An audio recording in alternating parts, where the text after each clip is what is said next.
Boa tarde, Mate. Muito obrigado por portanto, nos conceder este tempo para trocarmos aqui algumas impressões sobre um dos assuntos que está a ser debatido aqui neste congresso sobre o Deep Sea. Eu começava por lhe perguntar uma coisa, que era em relação ao seu papel no DOSI, no Deep Ocean Stewardship Initiative. Portanto, faz parte de um grupo que está relacionado com as pescas de mar profundo e com a sustentabilidade dessa atividade. E disse-me também há pouco que tem um passado, digamos, ligado à atividade, portanto, conhece o problema dos dois lados, do lado da pesca, do mundo da pesca, do lado, digamos, das necessidades de conservação da natureza.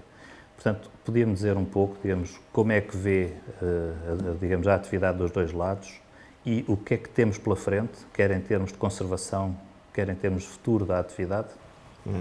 Obrigado. Boa tarde, Antônio. É meu prazer de estar aqui. Então, estou feliz de poder ter essa conversação com você. Bom, as perspectivas.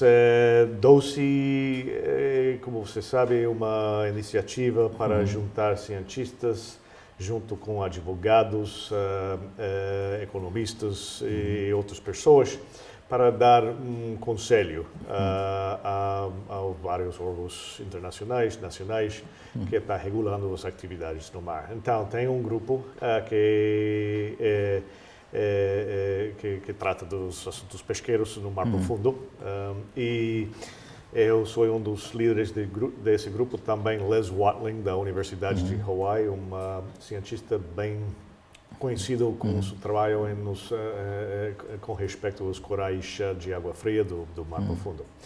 E a ideia é que, por intermédio de DOSI, podemos juntar uma rede de gente que pode ajudar, por exemplo, ajudar dar uma perspectiva do sustentabilidade, o meio ambiente, mais ou menos independente, para quem que pode ou quer usar isso. Eu estou pensando, por exemplo, em termos concretos, os conselhos científicos, por exemplo, dos ORPs, as Organizações Regionais de Pesca, que manejam e regulam as pescas de mar profundo e em alta mar. E também as Nações Unidas, podemos usar DOSI para participar em reuniões e o trabalho do FAO, das Nações Unidas, sobre isso.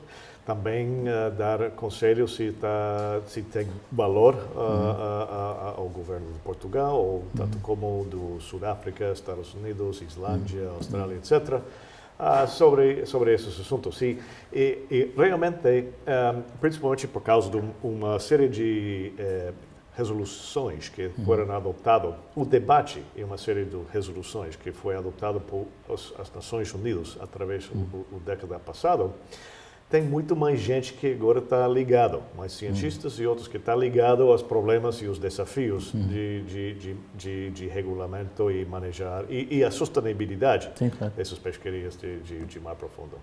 Então, essa mais ou menos é a ideia de DOSI. Está criado por, já tem essas redes de pessoas, e seria uma maneira de coordenar mais o expertise que eles têm para dar conselho ligado às políticas e os debates regulatórios atuais. Portanto, devo eu deduzir que portanto, a necessidade do DOSI aparece, portanto, uma necessidade de garantir, digamos, de construir, ajudar a construir normas para a sustentabilidade, resulta do facto de nós estarmos ou ainda estarmos numa fase em que há pescas de mar profundo que não são sustentáveis ou que a prazo podem não ser sustentáveis. Portanto, temos esta situação de facto. Temos essa situação, estamos vendo principalmente no alto mar, grandes problemas com essas pescarias de mar profundo. Tem problemas de não entender o status dos estoques, então não tem ideia qual é o nível de explotação que é sustentável e qual vai causar sobreexplotação. Também não sabem quantas espécies estão sendo atingidas ou capturadas por essas pesquarias. Sabemos que, por exemplo, só para ter ideia, que a biodiversidade, a diversidade das espécies de peixe é mais alto no mar profundo que na plataforma continental. Sim. Então, por exemplo, aqui no Atlântico Norte, os pesquerias, principalmente os arrastradores que estão de França, que estão pescando fora da costa de Irlanda e Escócia, está capturando mais de 100 espécies, mas suas espécies alvos são basicamente 3. Sim. Então, o resto são espécies que eles capturam e jogam fora porque não tem valor comercial. É bycatch, discard, e esses peixes são mortos quando, o pulo maior são mortos quando chega de tão profundidade para o barco.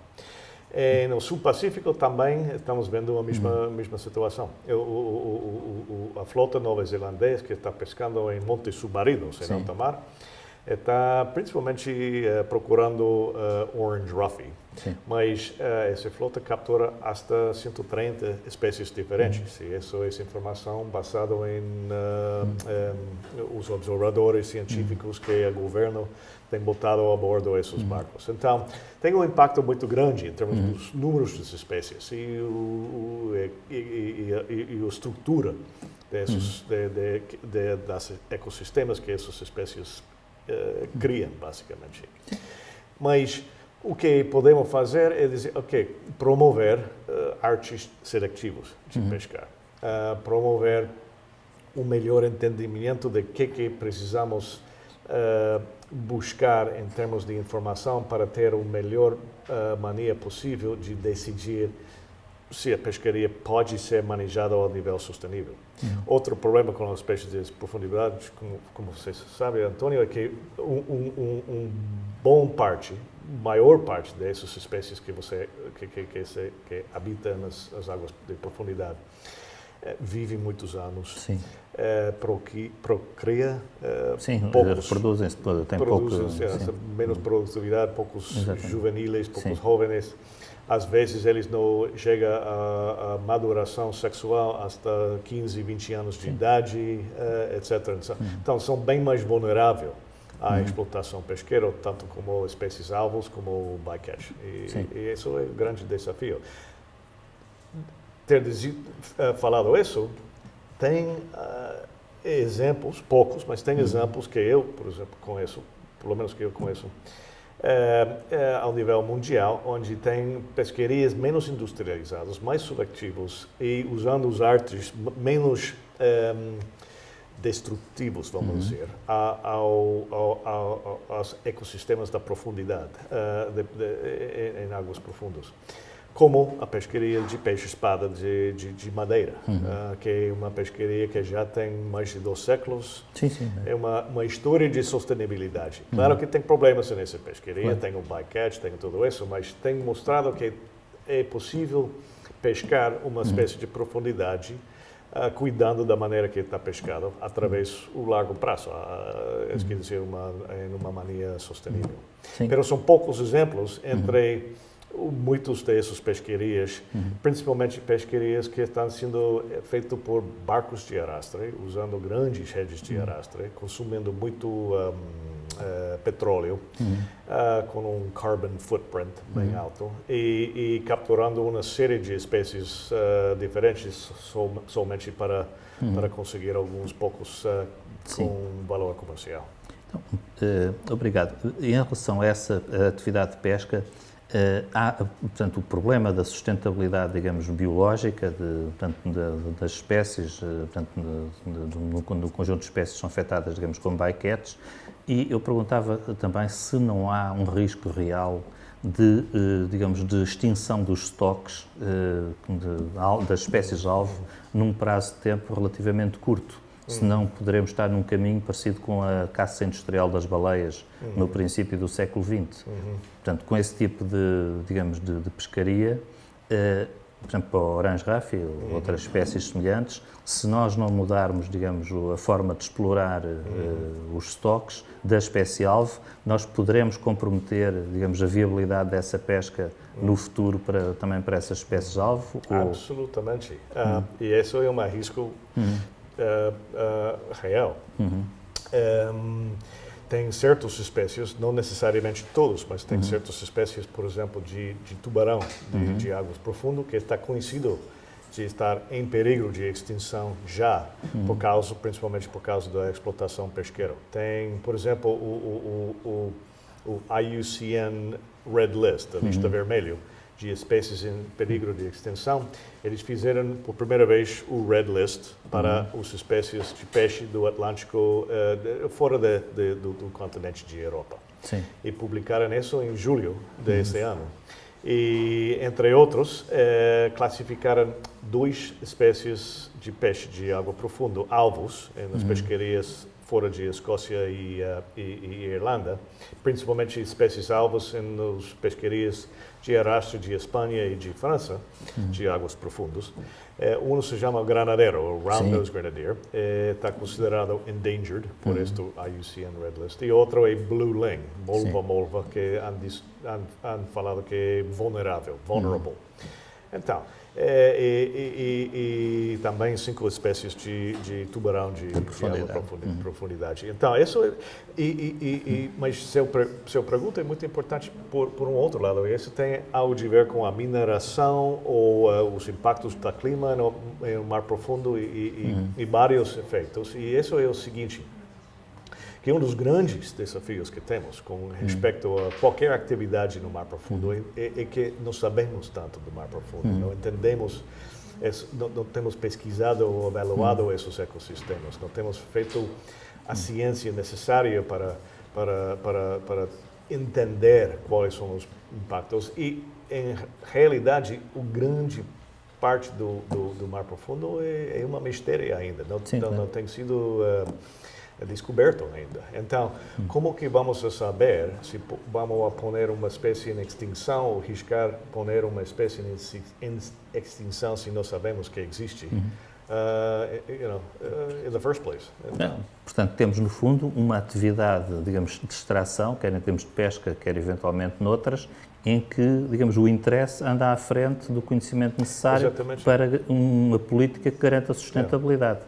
E isso é uma coisa, por exemplo, que Fred Grassley, um dos, como se fala, godfathers da ciência do mar profundo, falou, é bem possível que estamos perdendo espécies por causa da pesca de arrasto de água profunda, ele estava referindo nesse caso, antes de que conhecemos essas espécies, ter descoberto essas espécies. E isso é uma perdida permanente. E é um grande atestado de falta de inteligência, é uma espécie que a nossa, que se considera a si próprio como inteligente. E 30 anos, como falei antes, eu era pescador. Eu trabalhei, entre outras coisas, 5 anos no barco de arrasto, pescando no mar profundo nos Estados Unidos. E 30 anos atrás, um pescador, eu acho que podia falar, bom, não sabíamos que tinha arrecifes de corais lá abaixo. E fizemos, causamos dano a esses ecossistemas, mas não sabíamos que íamos fazer isso.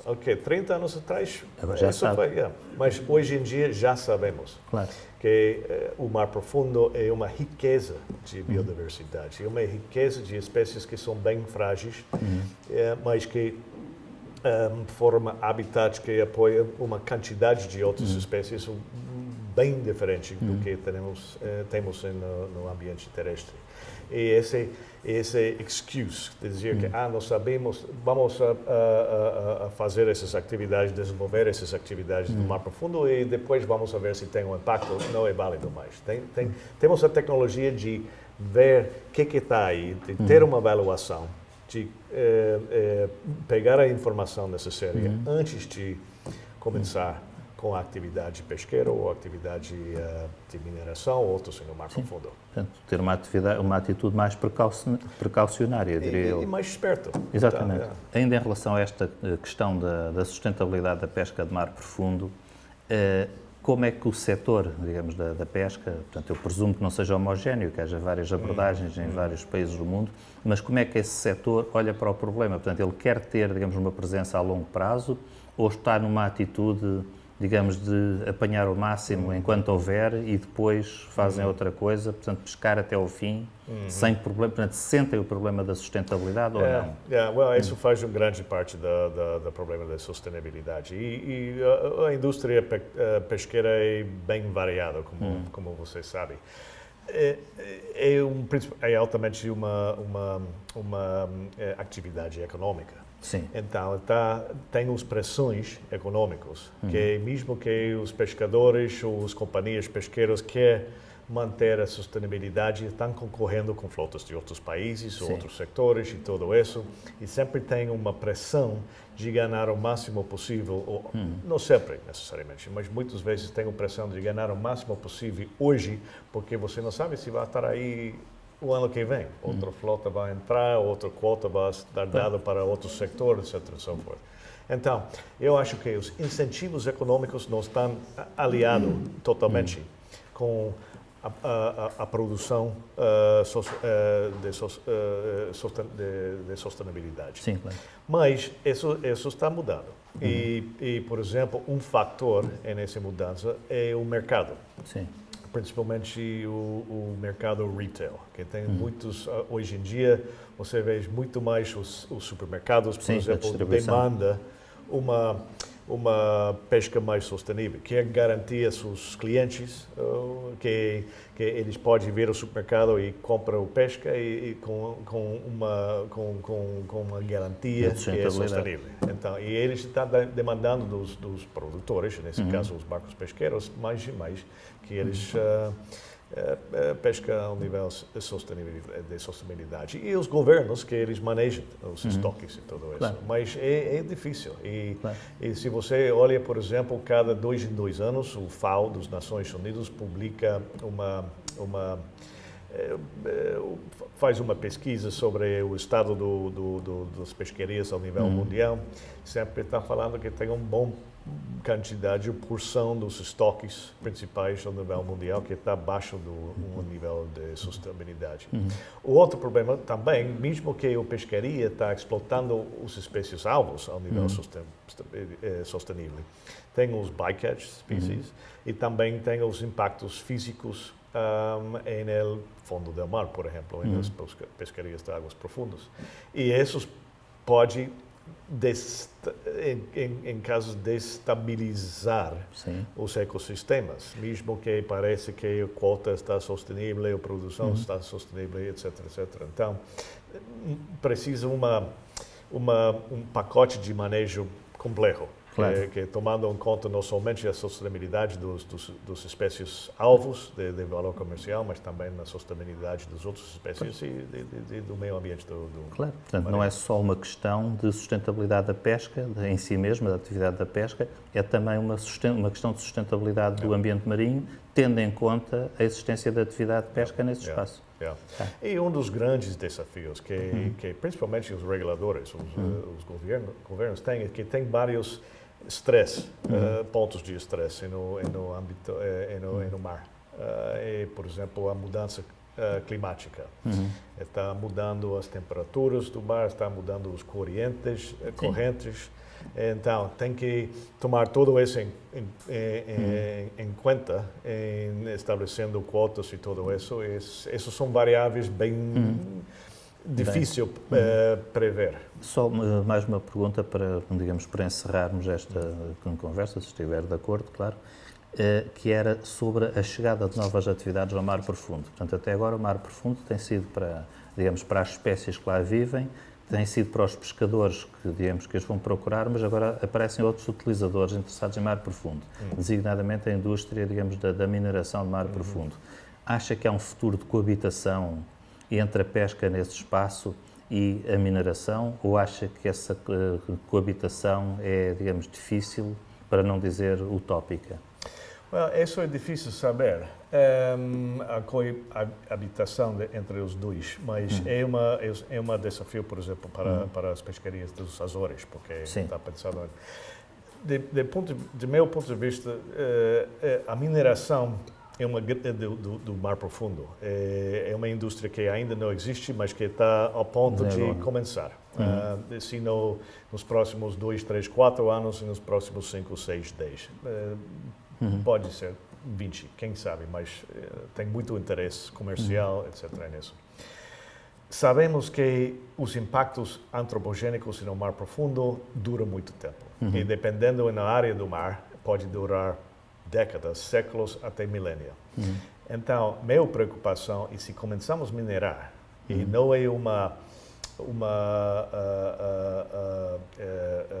indústria que desenvolve bem devagar, com precaução e bem regulado, podemos causar uma catástrofe ecológica no mar profundo. Talvez não em 20 anos, nem em 50 anos, mas em 200, 300. Sim. E em termos de tempo, com respeito a épocas geológicas, 200, 300 anos é um instante. Claro. Então, sabemos dos cientistas que estamos basicamente vivendo em a sexta extinção, como se fala, mass extinction. Sim, em massa, extinção em massa. O primeiro desde a época que os dinossauros foram extintos. E está causado por nós. Então, para mim, como falei na minha apresentação ontem aqui, era uma pergunta, que se riscamos, introduzir uma indústria no mar profundo, que daqui a uns 50, 100, 200 anos vai introduzir esse evento de extinção a grande escala no mar profundo. Então, essas são as preocupações como conservacionista que eu tenho. Como falei, estamos agnósticos sobre a mineração. O grupo com que eu trabalho acha que o investimento e todo, em termos do consumo de minerais, deve estar ligado à reciclação. Sim, reciclagem. O desenho de produtos que pode ser reusado em vez de jogado fora, claro. etc. Mas se a mineração no mar profundo vai começar, tem que ser a um nível bem devagar, bem cauteloso. E principalmente precisamos muito mais informação sobre os ecossistemas onde esse vai operar, porque não podemos medir os impactos da atividade se não sabíamos o que estava lá antes de a atividade começou. Isso é óbvio.